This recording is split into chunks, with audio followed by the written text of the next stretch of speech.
और कितना दूर पापा? बस पहुंचने वाले हैं बेटा। तुम्हें कुछ याद है बचपन में आकर तुम इसी गलियों में घुमा करते थे, दादा दादी के कंधों पे खिला करते थे। तुम्हारे दादा दादी भी तुम्हें देखने के लिए बहुत उत्सुक हैं, वेट कर रहे हैं तुम्हारा। वैसे यहाँ कोई है क्यों नहीं? बेटा शहर में लोग लेट सोते हैं और गांव में खा पी कर जल्दी सो जाते हैं।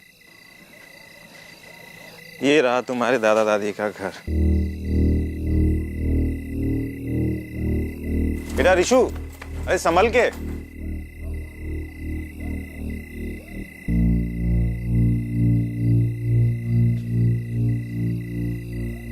दादा! बेटा दादी! रिशु, बेटा अरे रुको तो सही, लाइट तो जलाने दो। इस गांव में लगता है अभी तक लाइट का प्रॉब्लम सॉल्व नहीं हुआ।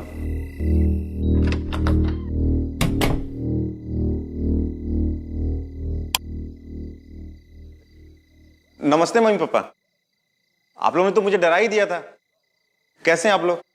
और सुबह से आप लोगों का फोन लगा रहा था, क्यों नहीं उठा रहे हो? मुझसे नाराज हो क्या? क्या हुआ? आप लोग कुछ बोल क्यों नहीं रहे हो? आप लोग से मिलने रिशु भी आया है। पापा!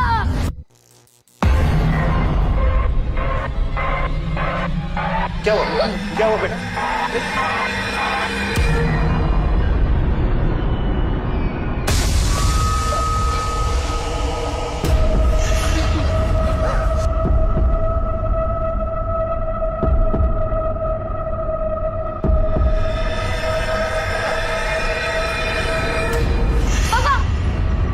पापा! पापा! क्या हुआ पापा आपको? पापा उठो ना प्लीज। पापा! पापा उठो ना। पापा उठो ना। पापा उठो ना पापा। पापा उठो ना प्लीज पापा।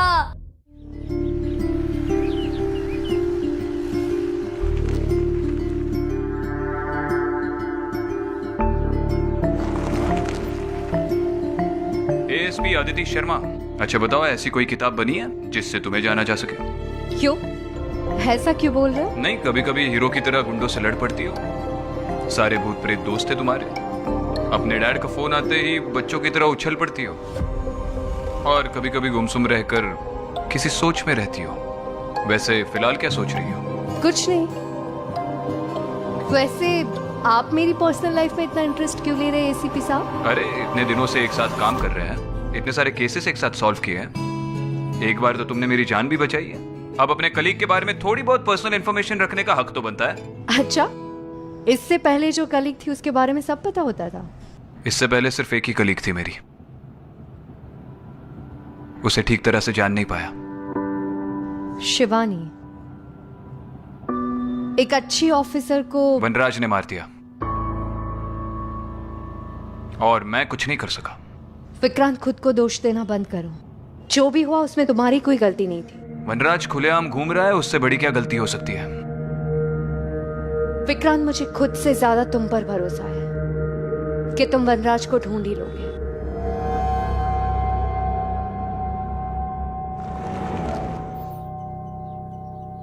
बताइए केस क्या है? सर केस बहुत अजीब है। हमारा वेदपुर एक बहुत बड़ी मुसीबत से गुजर रहा है। कैसी मुसीबत? प्रिया, बच्चे को लेकर आओ। बैठो बेटा। सर, मैं तो आपको सिर्फ उतना ही बताऊं जितना मैंने सुना है। ये रिशु है। बेटा, सर को बताओ आपने क्या देखा था?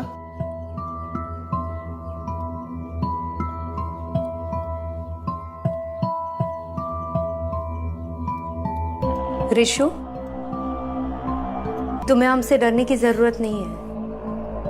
हम यहाँ पे तुम्हारी मदद के लिए आए हैं। बताओ क्या देखा था तुमने? पापा, पापा को मार दिया। अदिति, ये इस वक्त बहुत शॉक में है।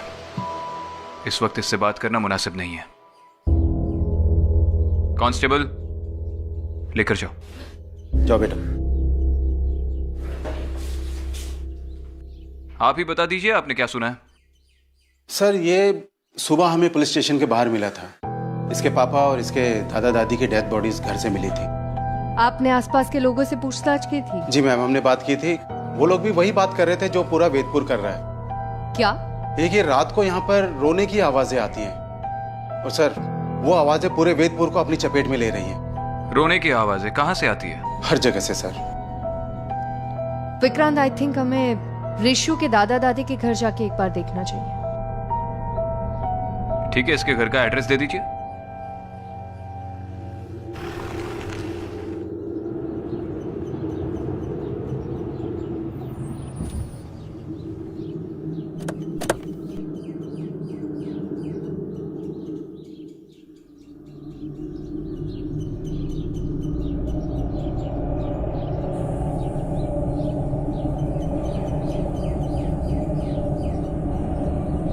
यही है।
इस घर की हालत को देखकर लग नहीं रहा कि ये एक क्राइम सीन है।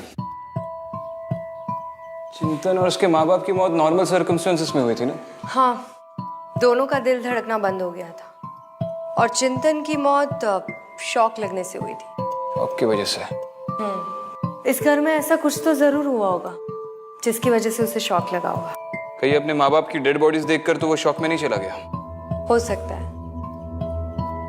विक्रांत, मुझे लगता है कि मुझे एक बार वैद्य जी से मिलना चाहिए। पिछली बार भी उन्होंने मेरी मदद की थी, इस बार भी वो हमारी मदद जरूर करेंगे। ठीक है।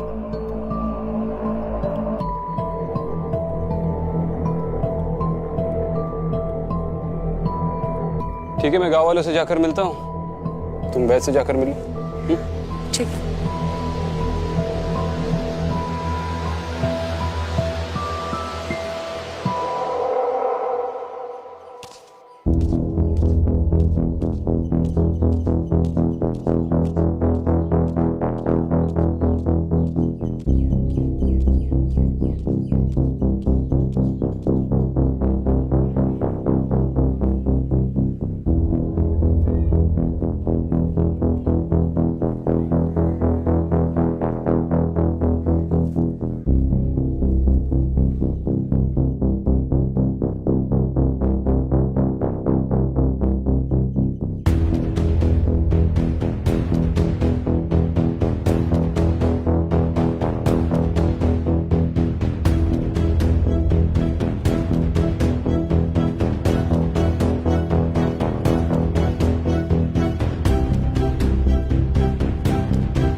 भाई साहब सुनिए, एक मिनट। जी बोलिए। मैं विक्रांत सिंघल, मुंबई पुलिस एसीपी। आपसे चिंतन के बारे में थोड़ी बात करनी है। जी बताइए। आप जानते हैं चिंतन को? उस रात को उसके परिवार के साथ क्या हुआ था? आपने कुछ देखा या सुना? जी नहीं, हमें कुछ नहीं पता। आपको हर रात को यहाँ किसी के रोने की आवाजें आती हैं? केवल मुझे ही नहीं बल्कि पूरे गांव को ये आवाजें सुनाई देती हैं। कब से शुरू हुआ ये सब, ये आवाजें? पिछले कुछ दिनों से सर। लोग डर के मारे रात को अपने अपने घरों में छिप जाते हैं। वो तो दिख रहा है। ये चिंतन के माँ बाप क्या करते थे? मंदिर के बाहर उनकी एक दुकान थी। इस पूरे गांव के लोग मंदिर के आसपास ही काम करते हैं। बहुत ही पवित्र जगह है ये सर, लेकिन अब लगता है जैसे जैसे किसी शैतान का साया पड़ गया हो यहाँ पे। आप चिंतन के परिवार को अच्छी तरह से जानते हैं जी। एक छोटी सी मदद कर सकते हैं उसके परिवार की? जी, कुछ भी। चिंतन का बेटा है ऋषु, बहुत डरा हुआ है। ऐसी हालत में उसका पुलिस चौकी पर रहना मुनासिब नहीं है। आपके घर में रहेगा तो परिवार की तरह महसूस करेगा। और हम तो है ही, आपको किसी भी चीज की जरूरत पड़ेगी तो बेशक कॉल कर सकते हैं। जी ठीक है। शुक्रिया। मैं रात को ऋषु को लेकर आऊंगा। वैद्य जी,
सर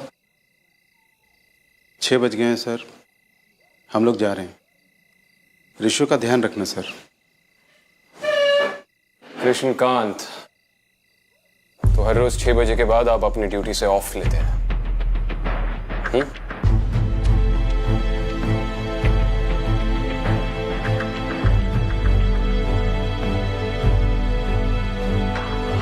ड्यूटी ज्वाइन करने से पहले आप सबने एक शपथ ली थी कि ये देश, इसके सारे लोग हमारा परिवार है और किसी भी हालत में हम अपने परिवार की रक्षा करेंगे, याद है? और जब वेदपुर को आपकी सबसे ज्यादा जरूरत है तो आप भीगी बिल्ली की तरह 6 बजे के बाद अपने घर में घुसकर चुप रहे।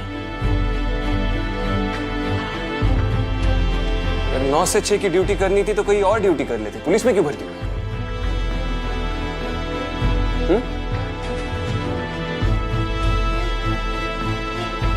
सिर्फ ऋषु का ही नहीं, पूरे वेदपुर का ख्याल रखने के लिए मैं अकेला ही काफी हूं। और एक बात याद रखिए, भूत, प्रेत, पिशाच, आत्मा या कोई भी बुरी शक्ति इंसान की हिम्मत और उसके जज्बे से बढ़कर नहीं होती। दफा हो जाइए।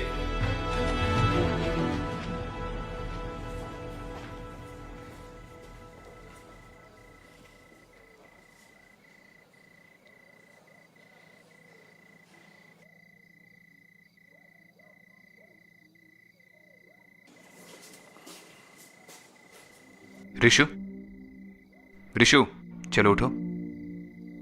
तुम्हें तनुज अंकल के घर पे छोड़ देते हैं। नहीं, मुझे वहां जाने से डर लगता है। मुझे वहां नहीं जाना। डर लगता है?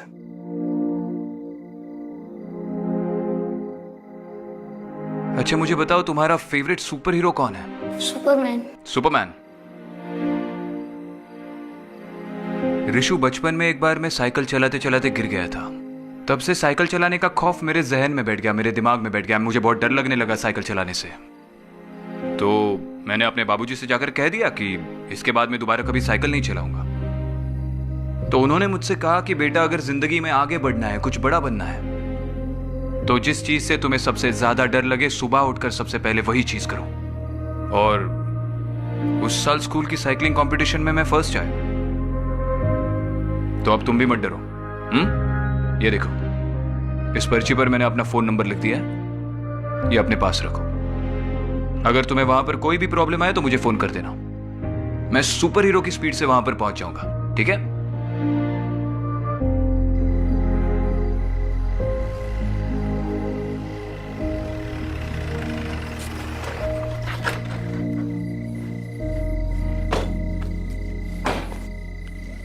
और इशू ख्याल रखना, बच्चा बहुत डरा हुआ है। घर में अगर हंसी मजाक का माहौल रख पाओ तो इसके लिए अच्छा होगा। आप परेशान मत होइए सर, मैं ऋषु का अच्छे से ख्याल रखूंगा, आपको शिकायत का मौका नहीं दूंगा। धन्यवाद, चलो मिलते हैं।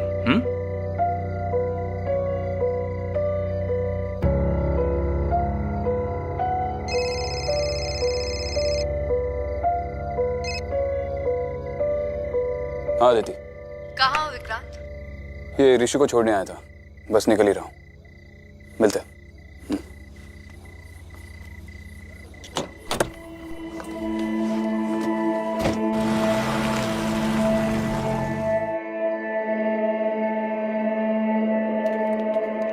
विक्रांत कहाँ थे तुम?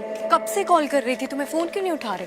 अरे मैंने तुमसे कहा था ना, मैं ऋषु को तनुज के घर पे छोड़ने गया था। हाँ पर एक फोन तो कर सकते थे।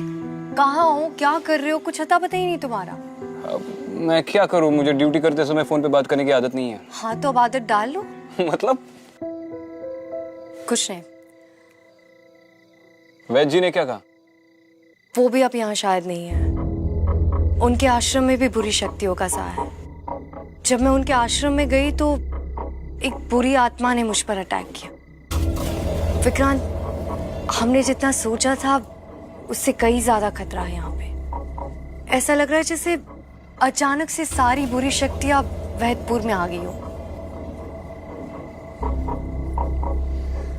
वापस आने के लिए सारी बुरी शक्तियां कहीं पर गई ही नहीं थी अदिति, चाहे वो वैदपुर हो या कहीं और। जहां जहां अच्छाई होती है वहां पर बुराई होती ही है।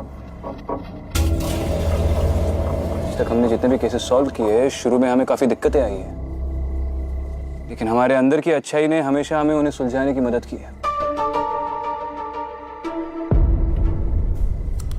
बेटा पता है, मैं और तुम्हारे पापा सारा दिन खेतों में घुमा करते थे, मंदिर से चुराकर प्रसाद खाते थे और पड़ोसी के खेत से आम, खूब मस्ती करते थे। फिर एक दिन वो शहर चला गया और मैं यहाँ रह गया। उसके जाने का मुझे भी अफसोस है। मेरी मम्मी चली गई भगवान के पास और अब मेरे पापा भी चले गए। बेटा हम है ना तुम्हारे पास। और तू बिल्कुल उदास मत, ठीक है? कल सुबह होते ही मैं तुम्हें पूरा वेदपुर घुमाऊंगा। आप कल की छोड़िए, मैं अभी इसके लिए कपड़े देती हूँ, फिर आराम से सो जाना, थक गया है। और तुम मोबाइल पे गेम खेलोगे? ये लो। इस बार तुम बहुत ज्यादा टेंशन में लग रही हो, क्यों? पता नहीं, इस बार अजीब सी घुटन हो रही है। ऐसा लग रहा है जैसे कुछ मुझसे दूर जाने वाला है। विक्रांत, कहीं इन सब के पीछे वनराज तो नहीं है? वनराज होगा तो वनराज मरेगा। जिस तरह समय की इकाई, समय का सिलसिला अटूट है, अंतहीन है, उसी तरह बुराई और अच्छाई की लड़ाई भी अंतहीन है, उसका कोई निश्चित अंत नहीं। मगर हर युग में जीत अच्छाई की ही होती है। अब अगर रावण को मारना है तो राम तो बनना होगा। पर विक्रांत, अगर तुम्हें कुछ हो गया तो क्या शहीद सिपाहियों की तस्वीरों में लेट विक्रांत सिंघल की तस्वीर लग जाएगी और तुम उसके सामने खड़ी रह के सल्यूट करना? विक्रांत, मैं मजाक नहीं कर रही।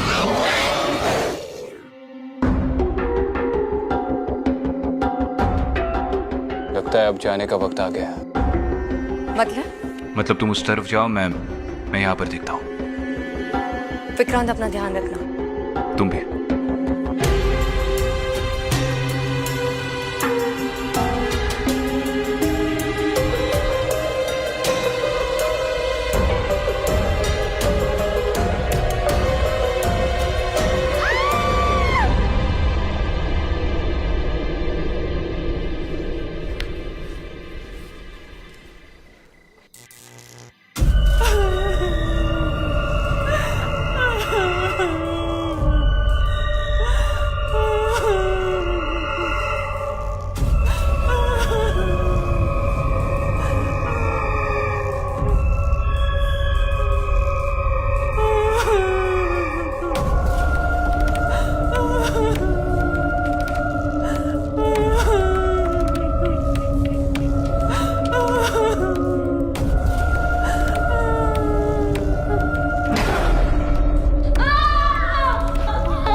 सुनिए,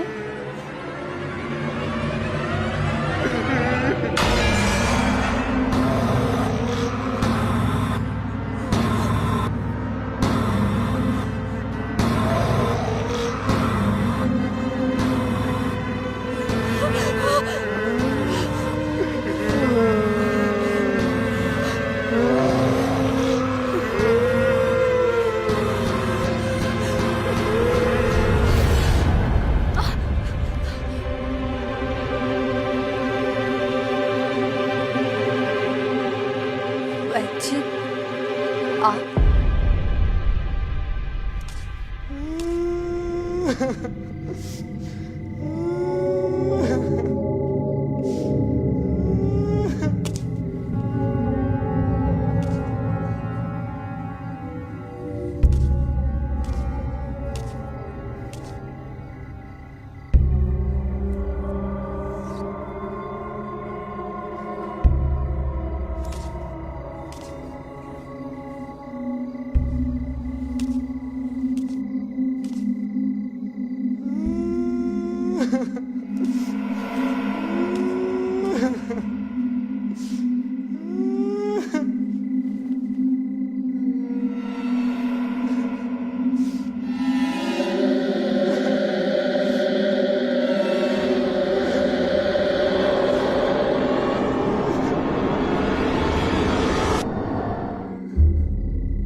हेलो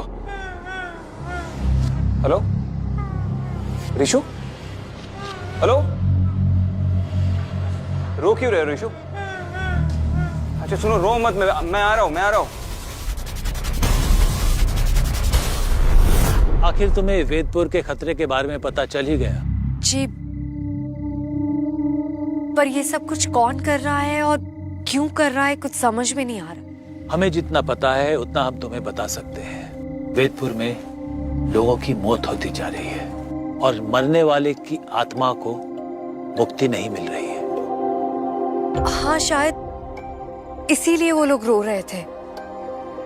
वो लोग मुक्ति मांग रहे हैं। पर वैची, ये सब कुछ यहाँ वेदपुर में ही क्यों हो रहा है? अदिति, तुम्हें मैंने पहले भी बताया था, वेदपुर वो जगह है जहाँ पर रावण ने पहली बार धरती पर कदम रखा था। लेकिन इस बार रावण ने नहीं, एक शैतान ने हमारी धरती पर कदम रखा है। वो शैतान जोरों से अपना जाल फैला रहा है। शैतान? कहीं वो शैतान वनराज तो नहीं है? शैतान के अनेक नाम होते हैं, कभी किसी रूप में और कभी किसी और रूप में प्रकट होता है। हो सकता है वेदपुर में वो वनराज के नाम से आया हो। हाँ, लेकिन उस शैतान को मारने का, उसे खत्म करने का कोई ना कोई तरीका तो होगा ना? उस शैतान को मारने का सिर्फ एक ही तरीका है, वो मैं तुम्हें बता चुका हूँ और तुमने देखा भी है।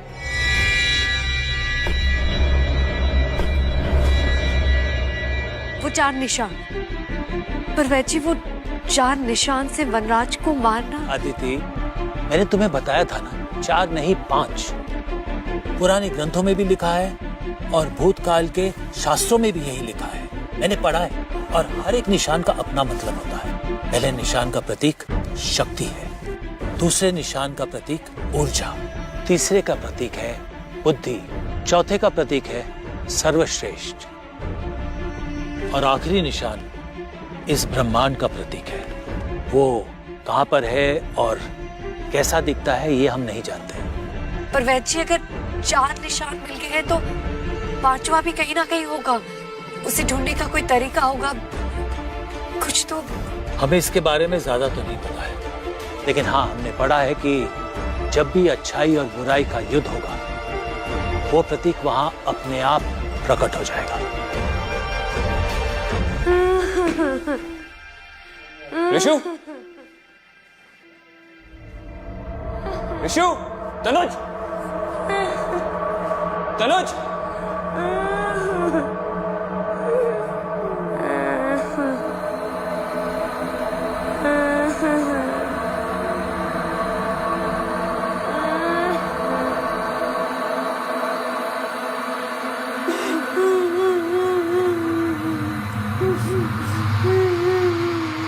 ऋषु,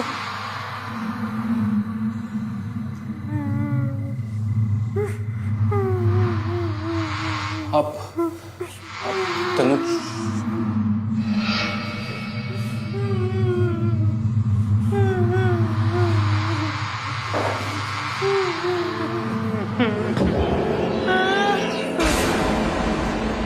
तनुज,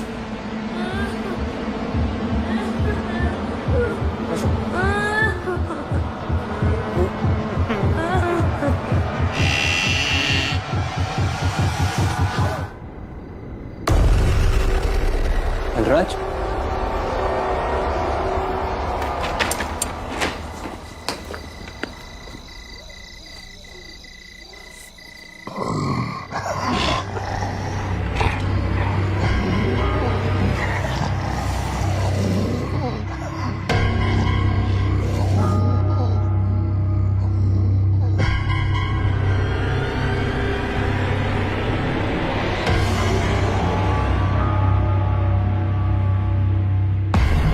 वैची ऐसी अच्छाई, ऐसी शक्ति, वो कौन है जो वनराज से लड़ पाए?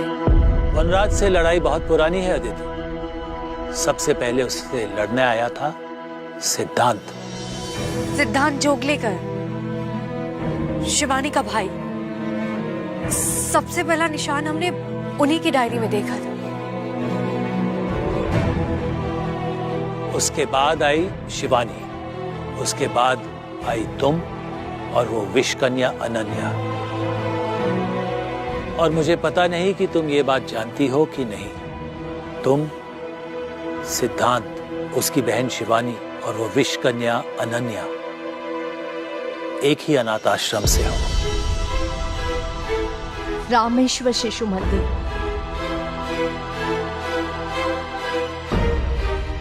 पर आप ये बात कैसे जानते हैं? तुम्हारे जाने के बाद जब हमने वो 5वां निशान ढूंढना शुरू किया, तब हमारे सामने वो 5वां निशान नहीं आया, बल्कि तुम्हारी कहानी हमारे सामने आई। क्या? अनाथ आश्रम के जलने के बाद सिद्धांत और उसकी बहन शिवानी को एक परिवार ने गोद ले लिया था। सिद्धांत की 2 बहनें और थी, एक अनन्या और एक मैं।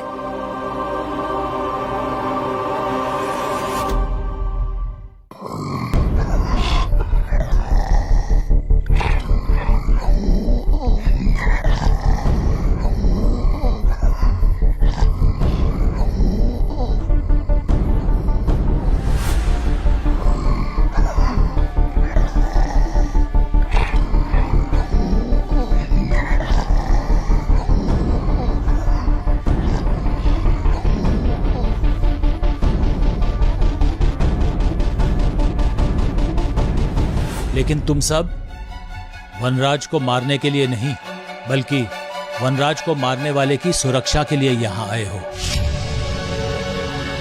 कौन है तुम? मेरा नाम अदिति है। शिवानी ने मुझे यहाँ भेजा है किसी की मदद करने।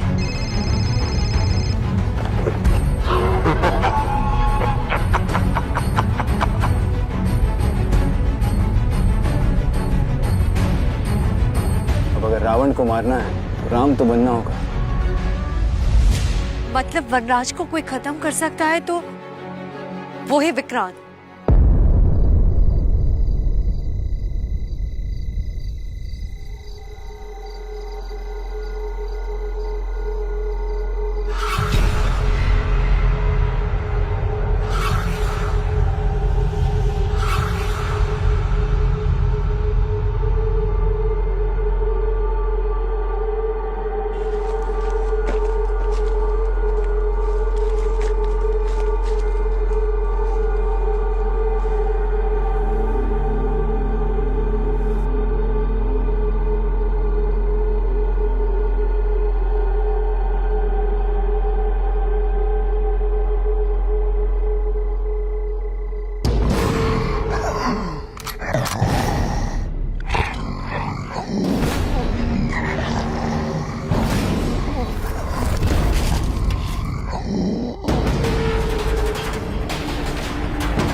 ये बात वो बुरी शक्ति वनराज भी जानता होगा।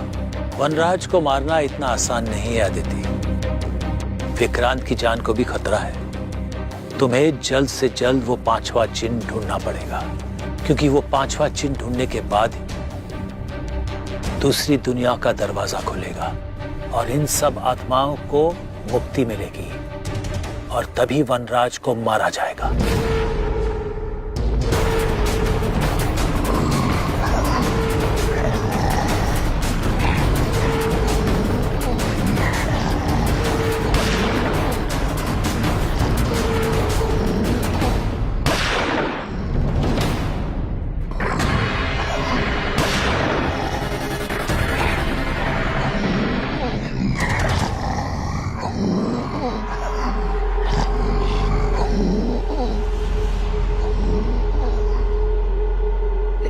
लेकिन वैद जी, मैं वो 5वां चिन्ह कैसे ढूंढूंगी? कहाँ मिलेगा वो मुझे? कोई तो तरीका होगा उसे ढूंढने का। तुम्हें बताया ना अदिति, जब भी विक्रांत और वनराज का सामना होगा वो चिन्ह अपने आप तुम्हें दिख जाएगा। पर वैद जी, कहीं ऐसा ना हो कि वो 5वां निशान ढूंढने से पहले मैं विक्रांत को खो नहीं सकती। अदिति, विक्रांत तुम्हारे लिए नहीं बल्कि वो बुरी शक्ति को मारने के लिए पैदा हुआ है। वनराज वैसे भी बहुत शक्तिशाली हो गया है और वो सारी दुनिया को वेदपुर के जैसे ही खत्म करना चाहता है।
आदिति, तुम्हें जल्दी जाकर विक्रांत की मदद करनी चाहिए वनराज को खत्म करने के लिए।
जब भी अच्छाई और बुराई का युद्ध हो वो प्रतीक वहां अपने आप प्रकट हो जाएगा।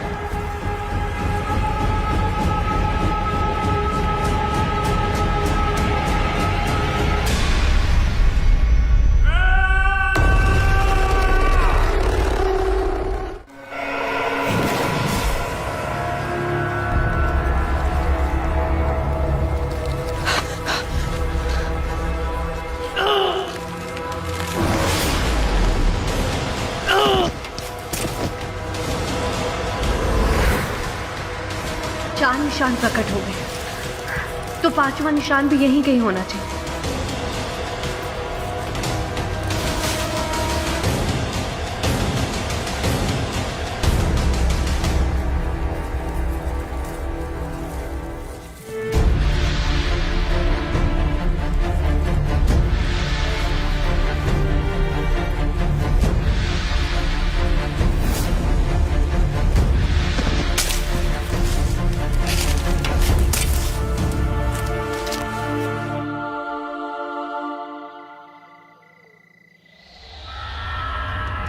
पहले निशान का प्रतीक शक्ति है, दूसरे निशान का प्रतीक ऊर्जा, तीसरे का प्रतीक है बुद्धि, चौथे का प्रतीक है सर्वश्रेष्ठ।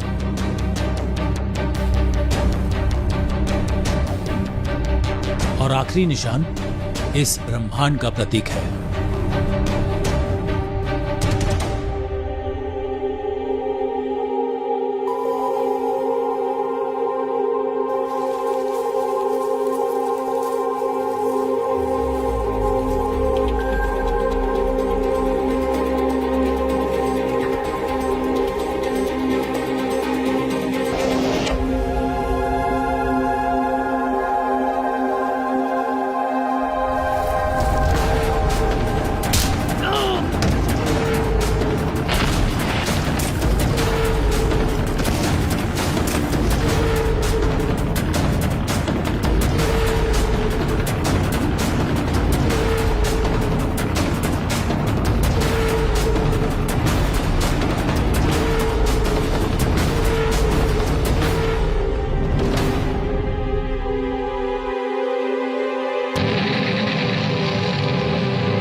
मुझे मार नहीं सकते, इस दुनिया को नहीं बचा सकते, और अगर मैं मरा तो तुम भी